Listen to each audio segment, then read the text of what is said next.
Hey, welcome everybody. This is Sell More, Send the Right Signals Online. My name is Paul Fisher, and I've got Chris Gibbons, the founder of the National Center for Economic Gardening, and Stephen Groves, a social entrepreneur and owner of Social Media Conversation or Social Marketing Conversations.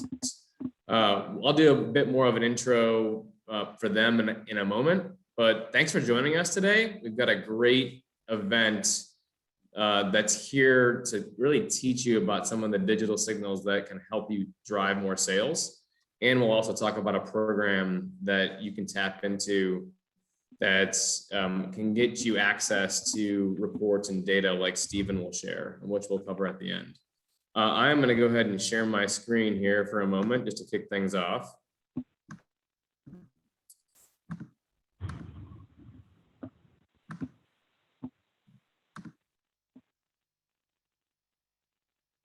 So for those of you that have just joined, you are at, again, Sell More, Send the Right Signals Online.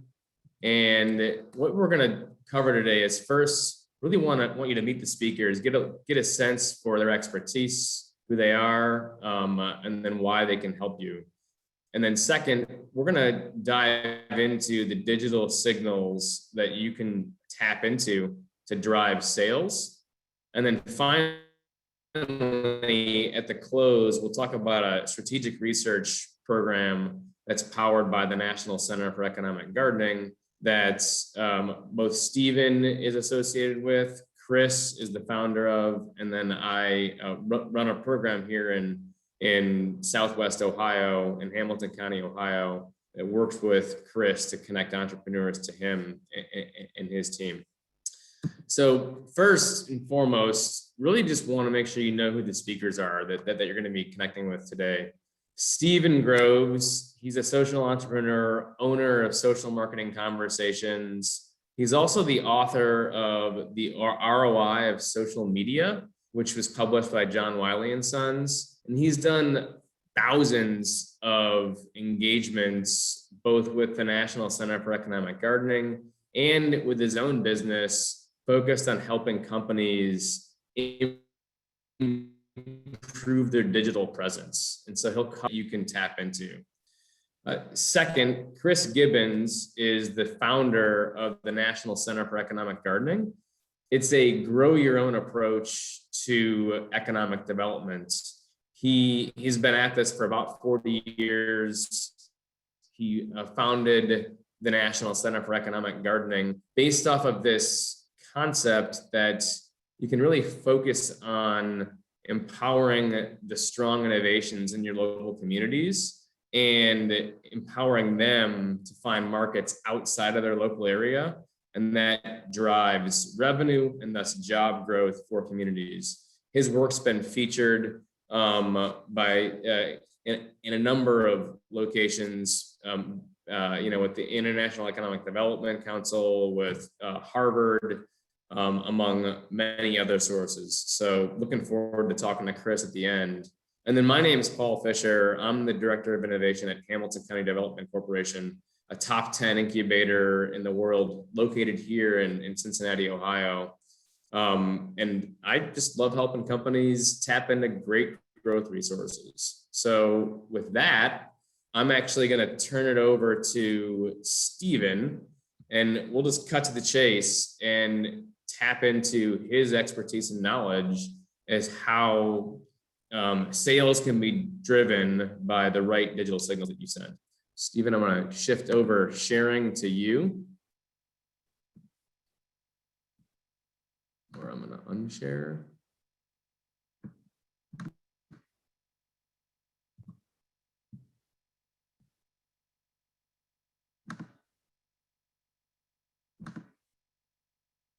For Stephen, can you just go ahead and try and share? You're on mute. Have been trying.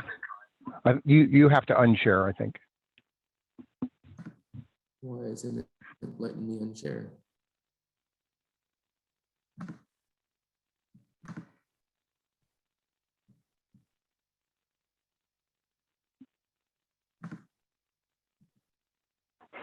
Oh, there we go. Stop share. I couldn't see it. Zoom needs to make the button bigger.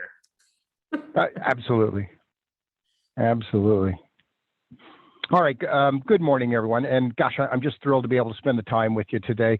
We're going to review one of the tactics that has really become a landmark option for working with small to medium businesses who are on a path for growth, and really has its roots in my work with the National Center for Economic Gardening.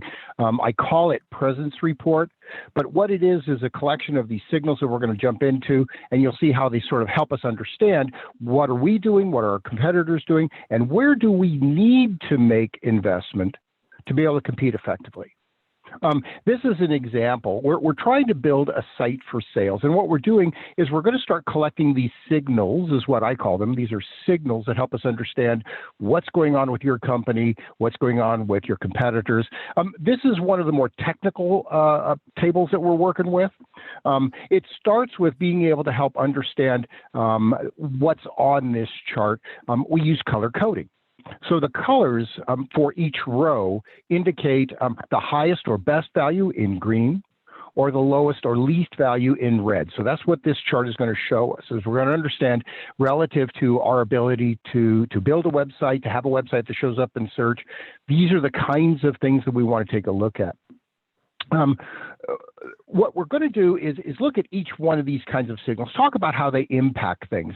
Like I say, this is one of the more technical ones that talks about linking websites, how many links do we get, how many pages are on our website versus the competition, whether or not Google sees us as mobile friendly, if we load quickly on a device, and whatnot like this. Now, these are things that you as the executive are going to try to tackle with your team or potentially outside contractors. But one of the important things to remember is, why are we doing this at all? Well, because 9 times out of 10, when you're talking to people, and you've done this before in networking events or meeting people at the grocery store, and they say, well, what do you do? And you say, well, this is what I do. 9 times out of 10, those kinds of meetups are going to end up with someone saying, I really like what you're doing here, Paul. I'm going to call you whenever I'm ready to buy. But now what we tend to find is that when the web is involved, and the web is increasingly involved, in fact, 83% of all buying decisions, B2B or B2C, start with a web search now. So what happened to those 9 out of 10 people who said, hey, I'm going to call you when you're ready? Well, they're doing what it is we all do, and that is when we have a need for something, we open up a browser, we type in whatever it is we're thinking, not what the business wants us to think necessarily, but whatever it is we're thinking, we press enter, and we expect the Google gods to feed us back what we're looking for. And that's just the way that kind of stuff happens. We do it, our customers do it, and certainly we want to make sure we show up ahead of our competitors. The other statistic about why our website and why our participation in the digital environment is so important is because 75% of all buyers use this kind of content to help make a decision. When we're talking about content here, by the way, we're talking about blog posts, PDFs they download and read, a web page they find, a blog post, something off of social. Those are the types of components that inform the decision maker in terms of who you are, what you do, and where you stand in the marketplace. So the statistic is that half of these people are going to look at 3 to 5 different pieces of content before they pick up the phone to call you. So the question becomes, if we're not providing the visitor, if we're not providing that kind of content, those 3 to 5 pieces of content, and our competitors are, well, whose prospect are they? So we definitely want to make sure that we're in the game. We're going to take a look at online signals that are building an online presence that through a variety of sections or a variety of categories. The first category we're going to talk about have to do with search engine optimization. How are people finding you? What's your site look like? Why is it performing in search the way it does? The second thing we're going to look at, and this is kind of a unique assessment that we do that I haven't seen a lot of other people doing, and it has to do with engagement on my website. So what are we doing for people when they come to the website to build that relationship? And then last off, we're going to be talking about the social signals. And this gets a lot of press these days. Social is expansive, but it's starting it's starting to mature, and there's starting to be actions that we need to take more aggressively. So the question that we want to sort of answer is, how do we get all of this working for us in improving our online presence for selling?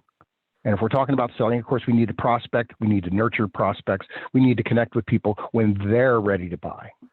Makes sense, right? So these are those signals, again, that we look at. So this is representing that initial slide, because now you've got some context towards it. So as we start taking a look at things here, what we start realizing is that there's a lot of variation that have to do, or that correlate with my ability to perform, that I can sort of monitor for myself and for my competitors.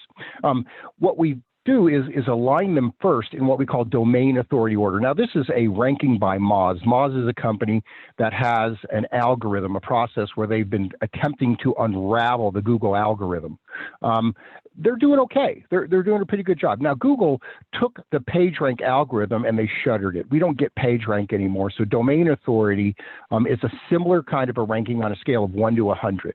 An average business website gets about 25 to 35.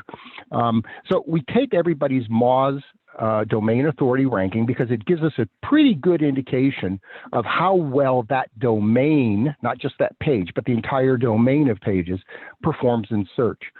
I will tell you that mostly I find that these next three elements tend to correlate very, very closely with that domain authority. And that's the total linking websites, the links that come from those websites and the ones we use internally, as well as external links that are followed. When the Google bots can follow these external links, it increases the authority of the site that it lands on. The more links, the more authority. And keep in mind that what Google wants to present to a searcher is a site that has the authority to answer the question they're asking and the popularity to show that this is a popular option that you want to go after. So we take a look at those kinds of statistics, how many pages, because every page can essentially be an optimization opportunity for a new keyword around our domain. We want to be secure. HTTPS is a default now for a lot of people. It might cost us $50, or you just got to get it with your domain or your website when you turn it on. But bottom line is we want this security certificate. Mobile friendly, desktop load. So if I'm going to load on either a desktop or a mobile device, how fast. This is, again, part of the Google algorithm. We want to make sure that we have a well-performing site. The analytics we use to be able to understand how well people do on our site, that's one of the things we take a look up, structured markup. Now, I'm not going to talk much about structured markup today, but I want to tell you that it's growing in importance in terms of being able to tell the search engines what it is you do. What kind of a product do you use or do you sell? How do people get hold of you? Google looks at a lot of this stuff, and we can inform the Google bots more effectively using structured markup than we ever have before. Now, what Google will do with that structured markup information is they'll position us to be able to appear in what they call rich results. Now, you all have done searches before, and on the right-hand side of the page, what you tend to see is this expansion of whatever it is you're searching for. That's called a feature panel. Appearing in that feature panel dramatically can dramatically increase the click-through rate of the searcher when they find it.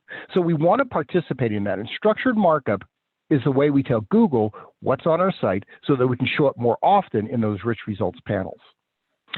We then take a look at keywords. We look at how many keywords we're showing up for in desktop or mobile, and then everybody can see approximately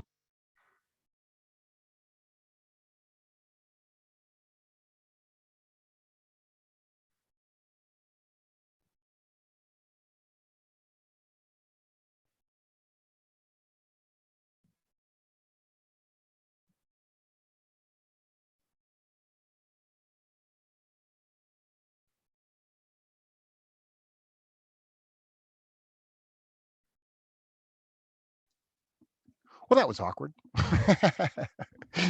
I had called in on a second line. I called by my phone so that I typically, if something gets interrupted, that I'm not totally lost, and it happened this time. So now I'm dialed in through the computer. So y'all can hear me okay, Paul? Yes. Okay, cool. All right. So the next thing we take a look at is, what are we doing when someone visits our website? Now, the reality of the marketplace is that there are new buyers entering the market every single month. And we got to remember that we've got to connect with those people just as often as we connect with people that we're used to, and even those more mature buyers in the marketplace. Older buyers are sometimes retiring, they're moving on, they're putting other people in place. We have to pay attention with the content we're delivering in terms of where is that visitor on their purchase journey. This is where we pay attention to what's going on with them, sometimes more often than what we're doing with ourselves. So here we take a look that if they're looking for those 3 to 5 pieces of content to examine before they pick up the phone, here's how we're providing it. Are we giving them blog posts? How often are we posting? Do we have news? What we tend to find is that Google bots will revisit sites that have consistently, recurringly updated content. News and events, blogs, those are great examples of why a website can have always fresh content on it, because there's always a new event, there's always news, there's always a blog post that can be made. Newsletters allow us to extend the benefit of our content, number one. And number two is it's the top tactic for reinforcing brand and company name awareness. Every month, you can put your name and your company in front of people who have bought from you or visited your website if they want you to. And that's kind of what we're talking about here is let's get in front of those people on a recurring basis. Let's make sure they, A, don't forget us, but B, that they also remember us when they're ready to buy. Remember that statistic, 83%. Remember, 9 out of 10 said they would call. Well, I don't want them to forget that they promised. And then how easy is it for us to contact one another? So we want to make this as easy as possible. And believe it or not, several of these options Google looks for on a business website. They want to make sure that you're a real business. So we want to make sure that we've got this kind of contact capability or communication capability between us. There's all kinds of other features. I want to drill in, though, on a couple of them that are particularly important. Number one is an FAQ. So frequently asked questions are those questions that if you went back and looked at the emails that came into people or came into the company asking questions, and you looked at 100 of them, you'd probably find that they focused around the same 6 or 8 questions. Well, answer those questions in advance on your website. As a matter of fact, Google has a special tactic that they want you to use when you format your FAQ. So that's really an awesome capability. And it's something that we're seeing more and more often. As we see it expand, it does increase the number of opportunities that we have to appear in those features. On-site video. Now, here's an interesting statistic that a lot of people haven't seen yet.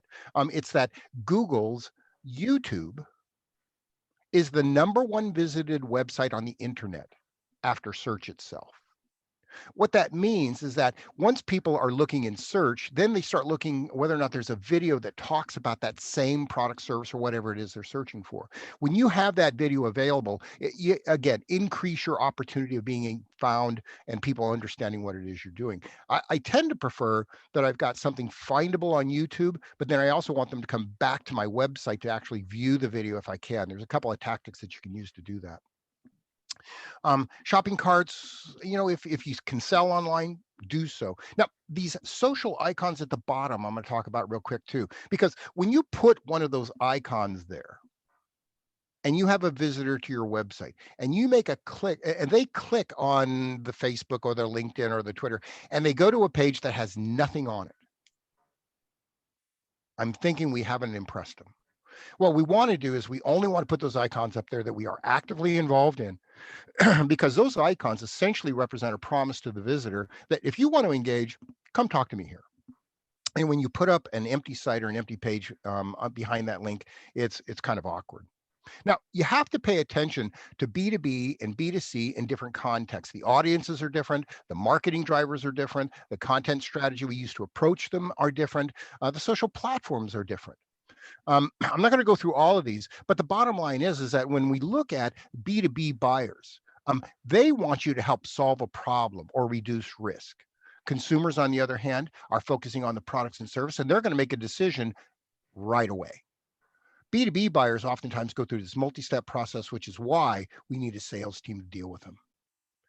The content strategy on the B2B side is actually more of a blessing. We have a much bigger toolkit.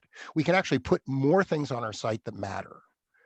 When it comes to the platforms, a real quick comment here about Facebook versus LinkedIn. When we talk about a Facebook visitor, we're talking about people who are going there to visit friends, family, couple of brands, that kind of stuff, look at pictures of puppies and babies and kittens and whatnot. So we know that people are on Facebook doing that kind of stuff. A lot of those guys are B2B buyers. I mean, we're talking about a statistic that 6 or 7 out of 10 people are on Facebook. So we know that the business to business buyer is on Facebook, but they're not there to see us. So we want to be cautious about how we talk to people there. Likewise, there's nobody that ever logged into LinkedIn expecting to see pictures of puppies and babies and kittens. It's a business to business environment. It's where people talk about business. So if you have a business conversation, LinkedIn's the place for it. Your social presence is like this word of mouth presence. If word of mouth is one of the tactics that you can claim is successful for you guys, you really want to lean into social. Because it's exactly word of mouth, but it's not just up and down the street. It's not just around the city. It's not just, around the state that I live in. Really, because it's online, it includes the city, the county, the state, the region, the country, the world, and it's at the speed of electrons. So when you're involved in social, that's the way that your word of mouth essentially gets promoted. If you like word of mouth, get active online, be remarkable, share it. But don't forget that you also have to build those relationships. It's kind of like that guy that at the business networking event you're talking to, and somebody else butts into the conversation, pushes a card in your hand, says, "Hi, my name's Joe. I sell cars. What's that? Your next car?" And you take the card, he blinks or he winks and turns off to the next guy. Well, that wasn't much of an introduction. You probably don't hold on to that card much. So the point is, don't be that guy. Engage with people, find out what matters, find out how you can help. If we're on Facebook, there's one way of talking to people. If we're on Twitter, Instagram, Pinterest, we might include hashtags more often to try to segment our messaging. But LinkedIn is where we can have those business conversations. When we take a look at the kind of signals that we gather around LinkedIn, or excuse me, around all of our social presence, we take a look at these kinds of things that help us understand the volume and velocity of activity for ourselves as well as our competitors. We likewise use this statistics to understand where really is my audience. And what we see in this particular circumstance is that a bunch of companies have Facebook, but just about everybody in this particular research assessment was on LinkedIn. And notice the size of the audience. This is not uncommon for B2B companies. We check whether or not people are running ads on some of these social platforms. We try to understand how fast and how often they're making those posts. We take a look at their YouTube presence, because again, it's an important statistic. And then we take a look at Instagram, which is kind of like a photo album. And we take a look at Pinterest, which is kind of like a dream building board, very popular for a lot of different buying categories. But these are the ways that we take a look at the online presence to understand how are we looking versus our competitor, and where should we be making investments today, and what can maybe we put off, because not every platform is going to be as critical at the same time. And you also have to build resource to be able to support it. So it's just a snapshot of reality. But it's not stopping either. If you want to, one of the things we recognize is that 8 out of 10, about 80% of B2B buyers are using a mobile device at work. So they're not seeing your information or hearing it or looking at a picture or something and suddenly running back to the desktop. No, they're pulling that computer out of their pocket. They're clicking a few buttons. They're reading about your products, your features, your services.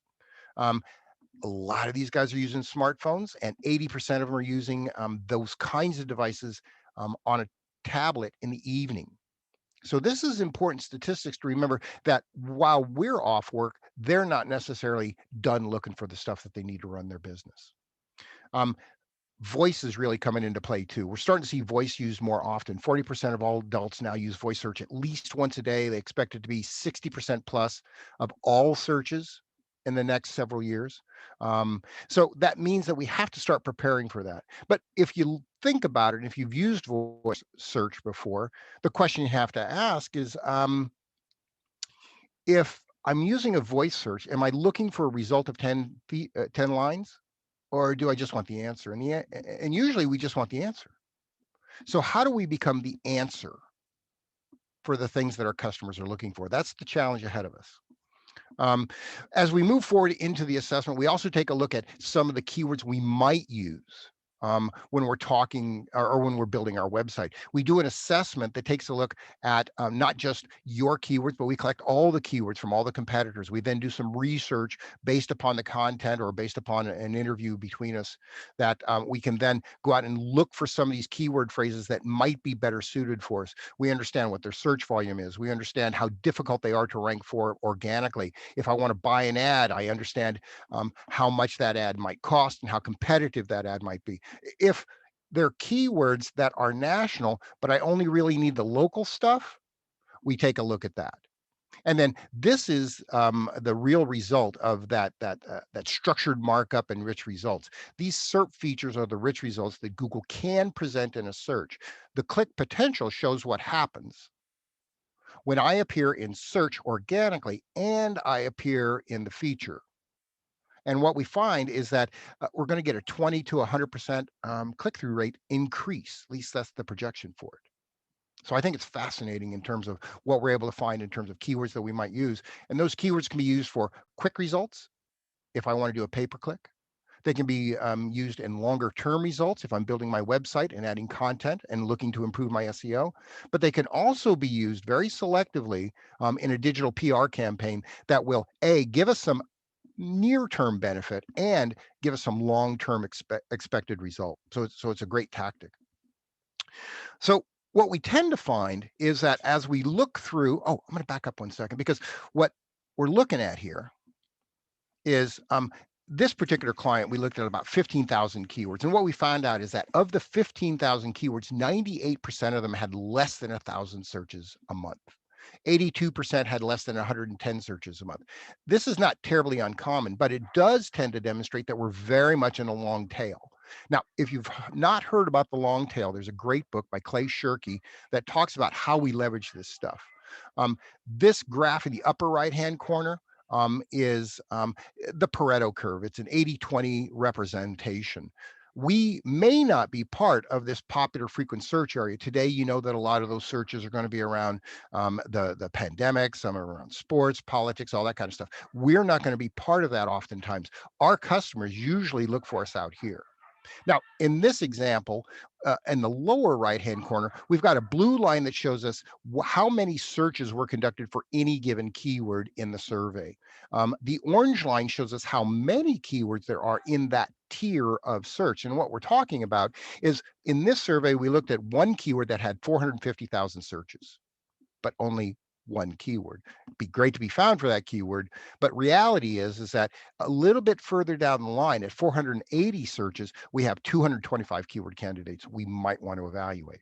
This is what we know is going to happen, is that as we go further and deeper into the tail, we get more keyword opportunities. At 90 searches, we have over 1,000 keyword candidates, almost 2,000.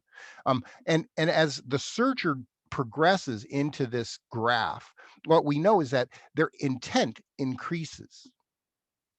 And if you've got a very specific product that you want to make sure people have, if you're looking for that qualified visitor, this is the tactic you're looking for. It's often characterized when you've got a lot of keywords with low search volume. The way we approach this is we then expand the content on the site.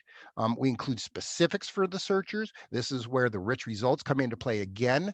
When we're talking about using schema, we also increase our activity around social because there's more content, more links that happen when we do that. But if I want to get those keywords on my website, which oftentimes is the result of showing people. Stephen? Yes? Paul, and one quick question, I think, if you go back to the last slide, is how do people think about what the cost is along this increase in intent?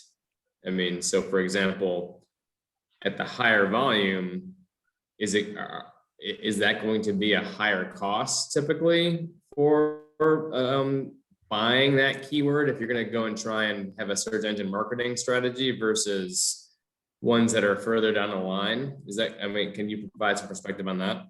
Yeah, we could talk a little bit about that. What I thought I heard you talking about there, Paul, what you're asking about is that if I'm going to be buying keywords, AKA search engine marketing, would that higher volume keyword come more expensive than a lower volume keyword? Google uses a half a dozen different factors that go into calculating the cost of that. I'm going to go back just a little bit further because I want to point something out here, Paul. Um, Notice here that if I'm going to buy a keyword for, let's say, telehealth, right? And if I'm going to buy it nationally, it's $6.45. If I'm going to buy it locally, and in this case, it was in the Louisiana area, that same keyword more than doubles locally. So Google is going to use a variety of characteristics like that to set the price for that. Does that help? Yep. So it's not always volume that's going to be the impact, right? I've seen insurance selling for what, $300 a click. It's just amazing. Some of these keywords, some of these industries are just off the chart. But now that I've decided to get keywords to my website, there are only really two tactics available to me. Number one is I'm going to build new pages. I'm going to create pages that are keyed to that keyword. I'm also going to be keying it to the services or the markets that I'm going into or that I want to be found for. Blogging is the same tactic, and it's easier to add content because I don't need a page designer. I don't need a content writer. I don't need graphic artists. I'm just writing a blog post. You can write that blog post yourself, depending upon how much talent we got, or you could buy one even, a blog post, and you can post it a lot quicker, and there's a lot less formatting.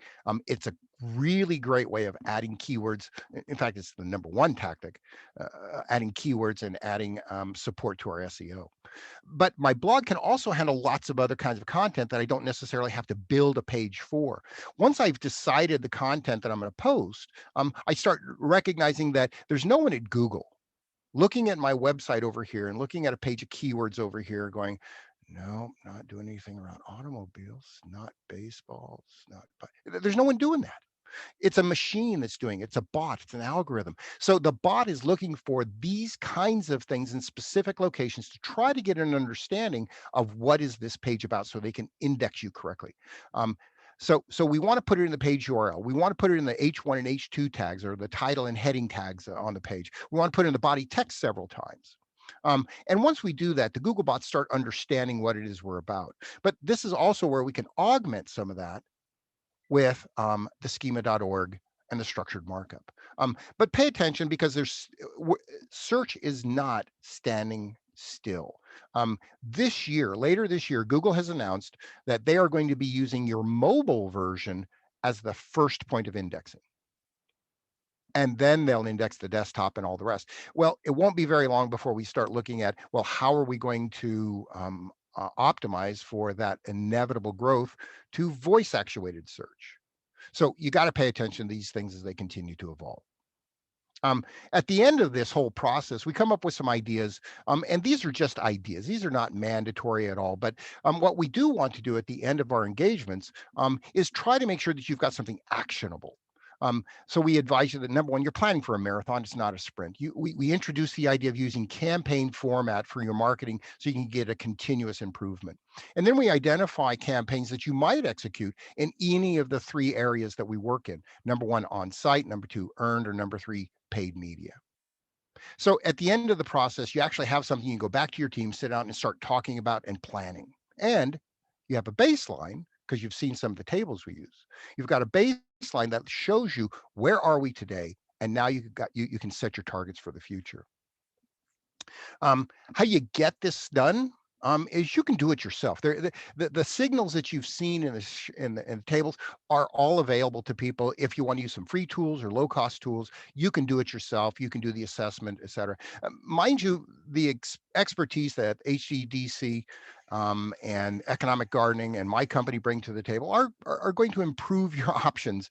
We'd love to work with you, but if you'd like to get it done, talk to Paul. Connect up with the HCDC, get signed up for economic gardening. Likewise, you could visit my website at preznc.com or socialmarketingconversations.com. We'll be glad to spend some time talking with you about how we could get one of these executed for you. We do some boutique offerings as well. So if there's anything we can do to help, that's really what we try to do. So Paul, that's about what I had in terms of content. Is there anything else that you wanted me to take back or re-review for the team?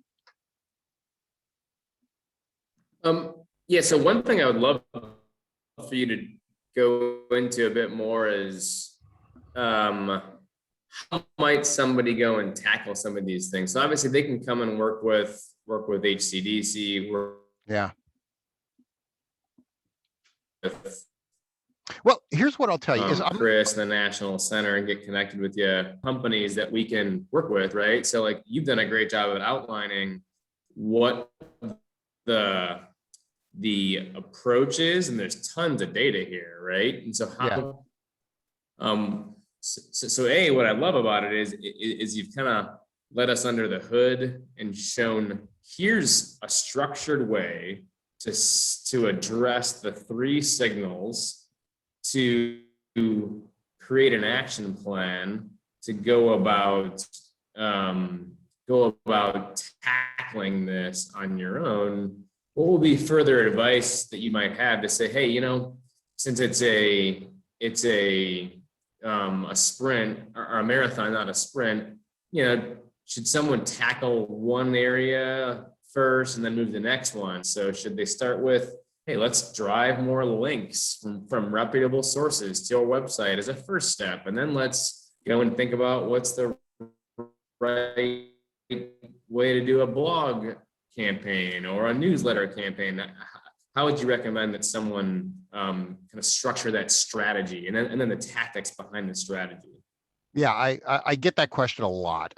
You know, it does occur that the recommendations we provide to companies will oftentimes, well, certainly we're not looking at a budget to fund the operation, so we've got no sense of that. But that having been said, is there a way of first paying attention to getting my website found in search? This has got to be one of the most critical things ever. So invest in the website. When you make an investment in SEO, it's not in some magical off-site process. It's really about making your website better. And we're really pretty sure what Google is looking for. So what we want to do is we want to address those things. Is it links that we need? It might be. We've got to go out and honestly grab links or solicit links that will improve our ability to be seen as an authority in a topic. That's the way that that's going to work. So the first answer to your question is, yeah, let's get the website squared away. After I've got the website squared away, let's make sure that I'm actually giving people what it is they need to be able to engage with us. I want to hear from you. Let's make it easy. And then last off is, yeah, then start paying attention to your social presence and making sure that we've got a social presence that people are becoming on a consistent basis, are becoming aware of us and will approach us to be able to solicit work. So I hope that answers your question. I think it does. I mean, so, and we'll go back to one of the participants that asked a similar question to make sure that it answered the question. But, you know, when I was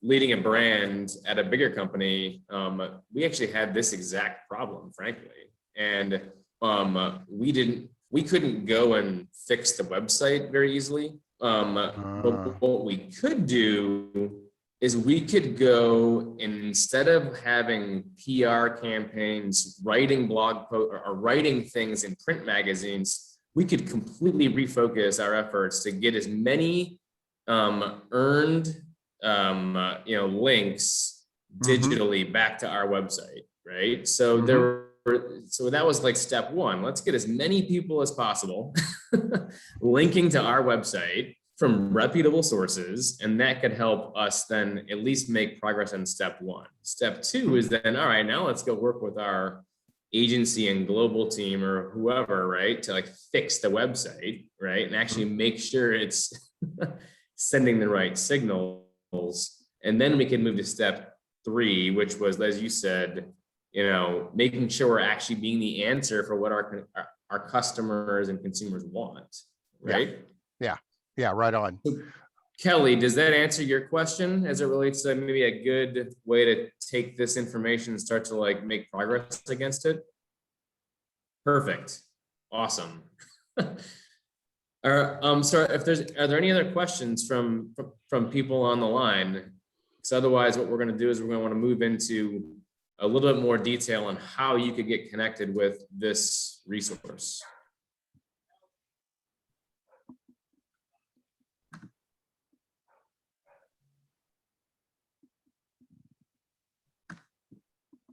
All righty. So let's move on to step 2, which is, so Chris Gibbons and I are going to talk a bit more about this program or the work that Stephen just talked about. I need to remove you from the spotlight. All right. And Chris, I'm gonna put you on the spotlight here, so everyone can see you. So this is Chris Gibbons. He's the founder of the National Center for Economic Gardening.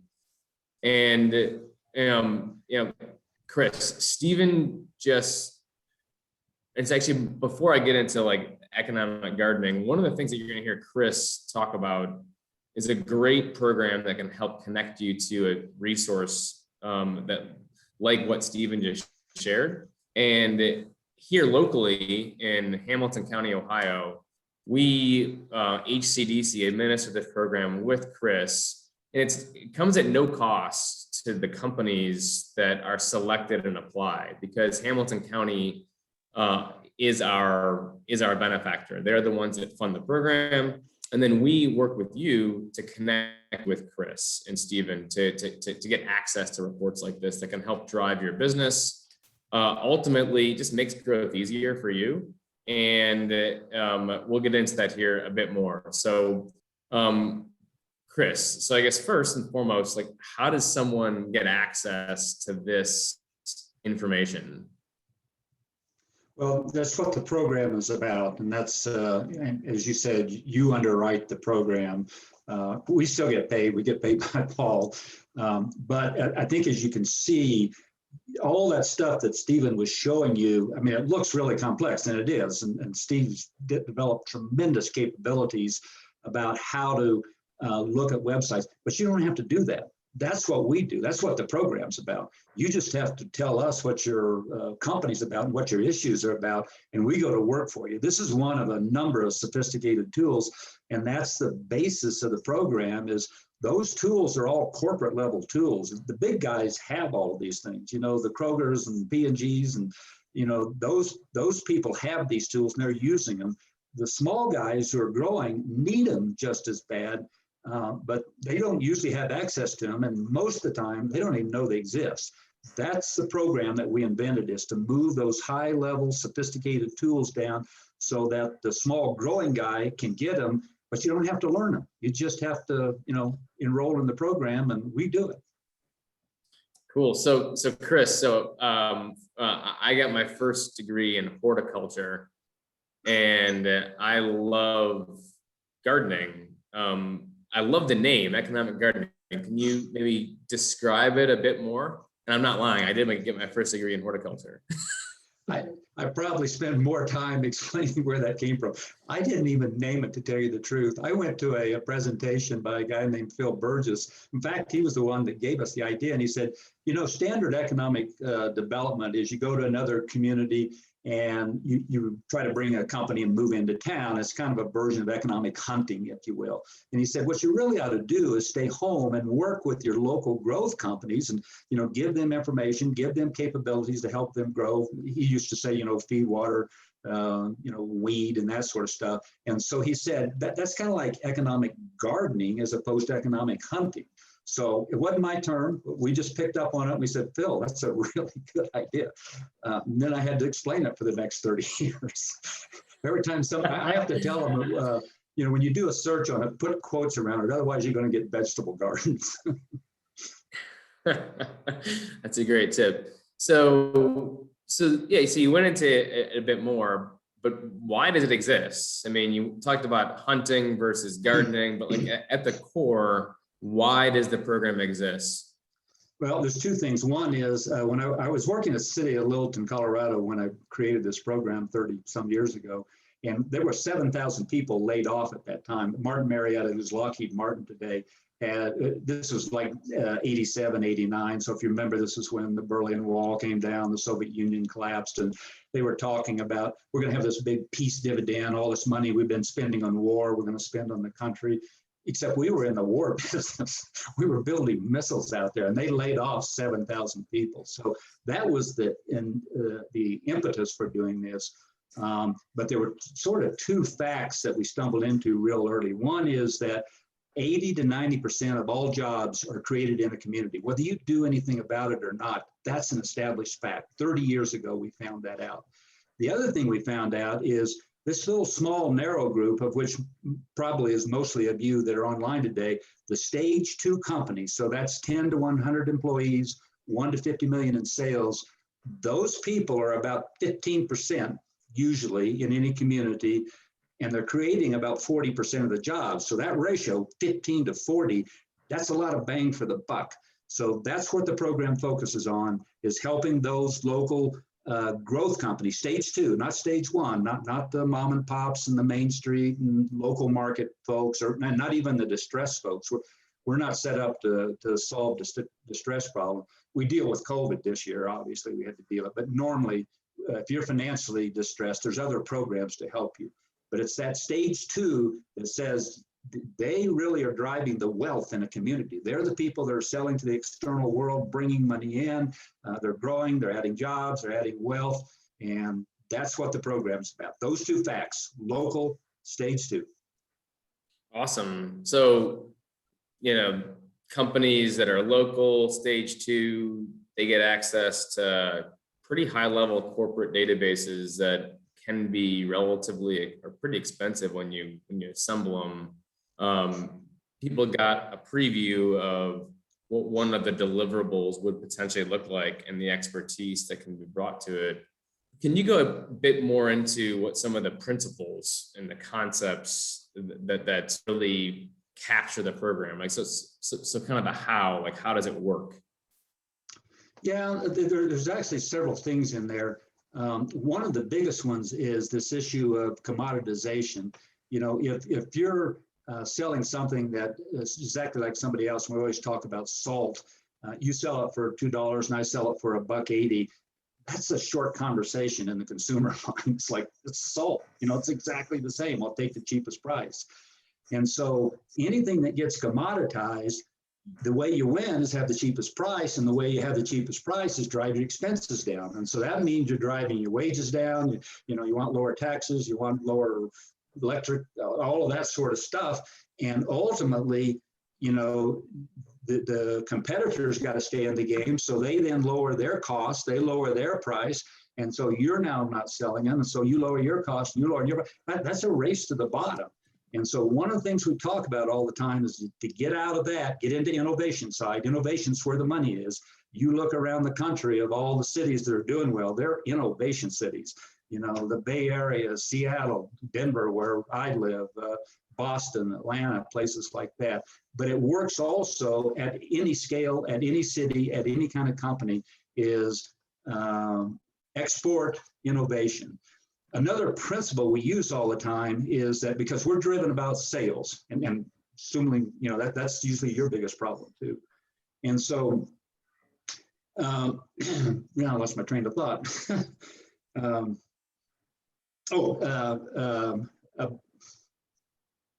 Shoot, Paul, I completely lost my train of thought. So there's certain concepts and principles that you leverage, right, to really kind of deliver a custom engagement for the companies. I think where we're going with that, Chris, was the idea that, we're really focused on sales. We want to help create revenue for companies. It's not just, I talk an awful lot about how awareness and visibility create, the ability, even the potential of being able to find a prospect.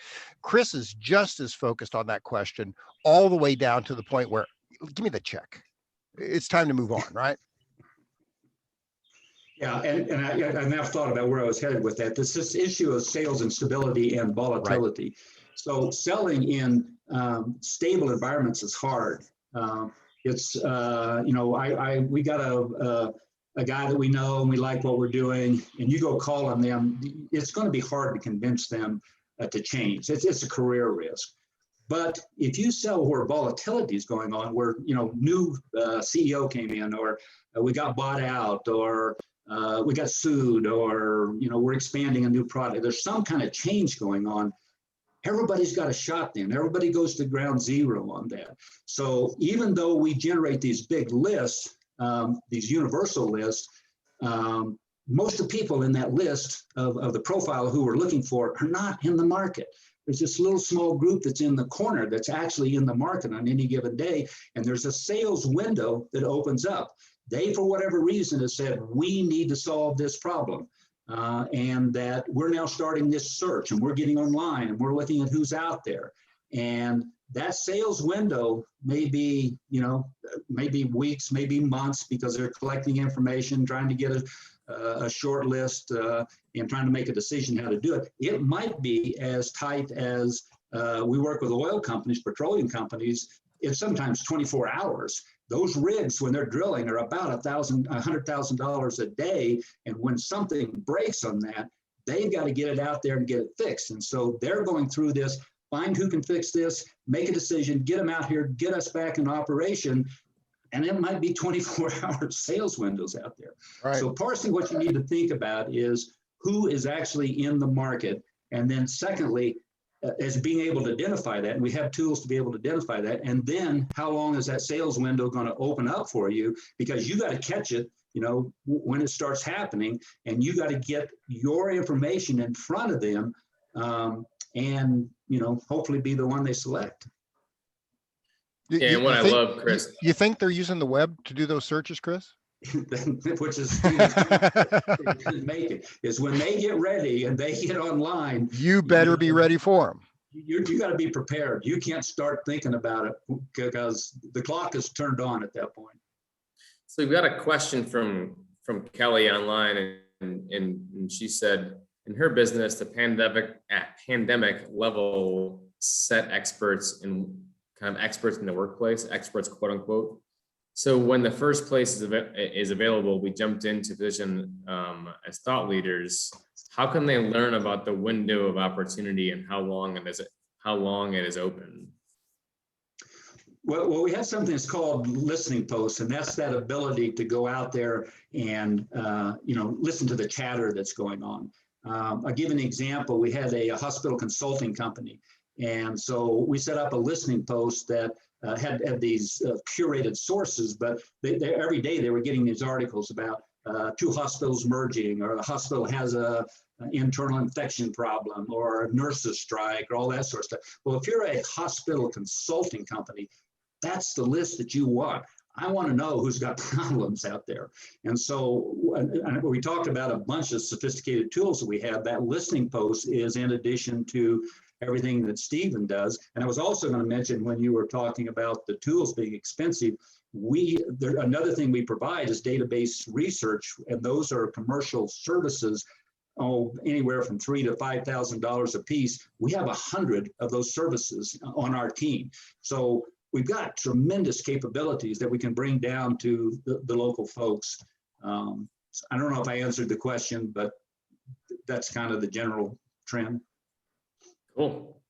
So Chris, you just talked about a number of additional types of tools that people can get access to, entrepreneurs can get access to via this program. One of the things that I love is how you have a strong structure that really starts with kind of the market dynamics that the business is competing within, what their core strategy is, right? So innovation versus commoditization, who the competitive set is within that space. And then it kind of closes with how they're how you're identifying what those warm sales leads are, right? And so it's a really well-structured, multi-step approach that is well thought out and obviously honed over the 40 years or 30 years that you've been working on this program. My question is, what does a typical engagement entail? So what's the level of commitment and time? And then how does it flow for one that may want to apply to the program, work with us? It typically is going to run 36 billable hours, but that strings out over a 4 to 6 week period because we've got scheduling and back and forth and all that sort of stuff. But it starts out with a discovery call. It's about an hour and a half. We need about 10 to 12 hours of the CE time over that 4 to 6 week period of time, and we need it fairly quick. But out of that discovery call, we're going to generate what we call a controlling document. But these are the questions that are going to be answered. And we'll write them up, ship them back to the CEO and say, hey, this is what we heard. This is what we think the issue is. This is a question that we think we can answer. And the CEO signs off on it. We farm that out to the various specialists we have. We have GIS, which is mapping capabilities. We have market research people. So that's database research, all the stuff that Stephen does. There's a bunch of other things in digital marketing that we do also. Those listening posts. We have something called Maltego maps, which show networks that are on the internet, so you can see who sits at the center of those networks. Using all of those tools, those specialists then start doing the research, shooting the reports back, and then we schedule a debriefing call to say, we have this relationship that we're staff and you're the boss, so we'll call them up and say, hey, boss, I found some really good stuff. And you got a half hour, I want to walk you through. I'll hit the highlights, but I think this is the key things are going to happen. And there'll probably be at least 2 and maybe 3 of those debriefing calls. And then we get to the end where it's a closeout call. And we said, okay, boss, we started way back here. You said this is what your issues were. These are the questions we had. We developed this controlling document, which is following us all the way through the engagement. And this was the answers that we provided. How'd we do? Did we answer? And every once in a while, and I've got 2 of them working right now, we circle back and we do it again and we do it again. Innovative cleaning would be the child for this. Yeah. No, I love it. I mean, what I love is the professional approach. It's structured, starts with understanding the business. It only takes 8 to 12 hours of the executive's time, but they get an extra set of hands and team for about a week's worth of time, right? To go and figure out the 2, 3, 4 things that are going to help them identify those core warm sales leads as fast as possible. And so it might be lists, it might be market research to help think about maybe there's a new innovative product and service that they want to launch and they need to know where to focus. Or it might be something like what Stephen discovered, and it's, hey, you know what? You've got a great product. You know the answers that you provide, but you really need to improve your digital presence so you drive more inbound sales leads to your website versus, knocking on doors, right? The classic old analogy of the salesperson, walking up and knocking on doors and, oh, hey, don't solicit here. And then they pick up the phone and, oh, you know what? I want to talk to you, hang up. So it's about warm sales leads and it's a professional, well-structured approach. So we call that latter version Willie Loman. If you had to read Death of a Salesman in high school, you remember the guy that had the suitcase and knocked door after door. We just think you can do it smarter. He'll eventually find the same people we'll find. It's just going to take him a lot longer because he's knocking door after door. We're going to go out there ahead of time and say, these are high probability sales calls. We know that they're in the market. We know that where they are, we've got the contact information. And those 5 things that Paul had mentioned early on around that market dynamics and core strategy innovation, those started out to be what we call them frameworks today, is how to think about what problems that you might have in there. But initially, those were root problems. Over that 20-year period, we kept saying, well, why aren't companies growing? What's really sitting at the base of this? And it turned out to be at least those 5 things. There can be other things, obviously.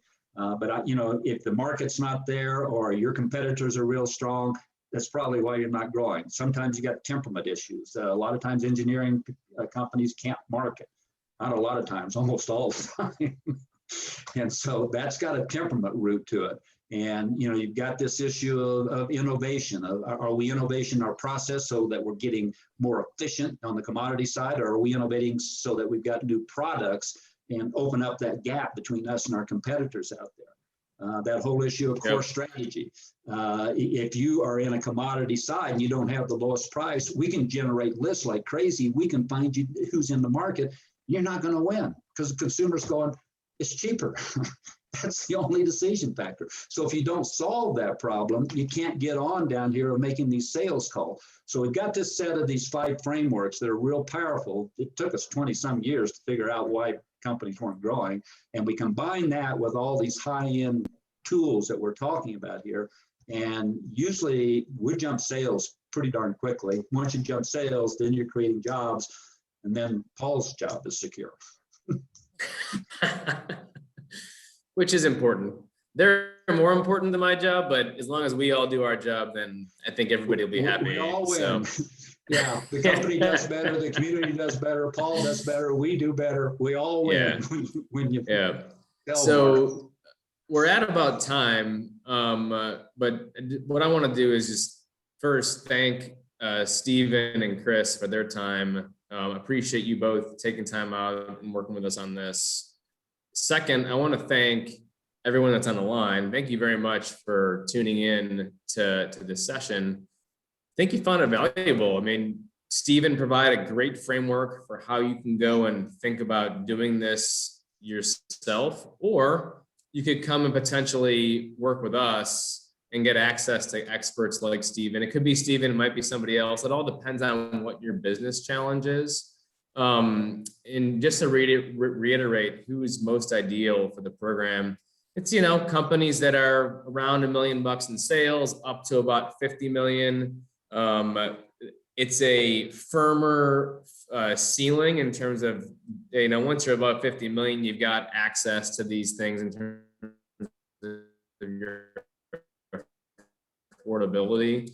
If you just see if it still makes sense. And then one thing to really make sure of is we've only got about 5 to 6 spots left for the current year here with the program in terms of it being funded by Hamilton County.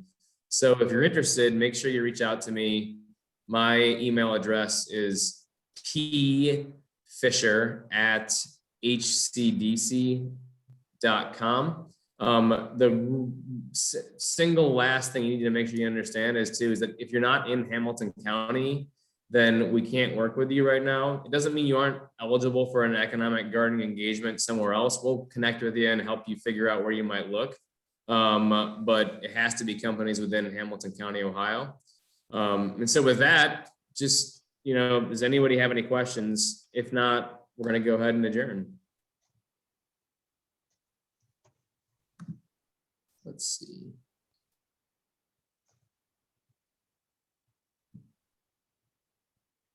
Doesn't look like it.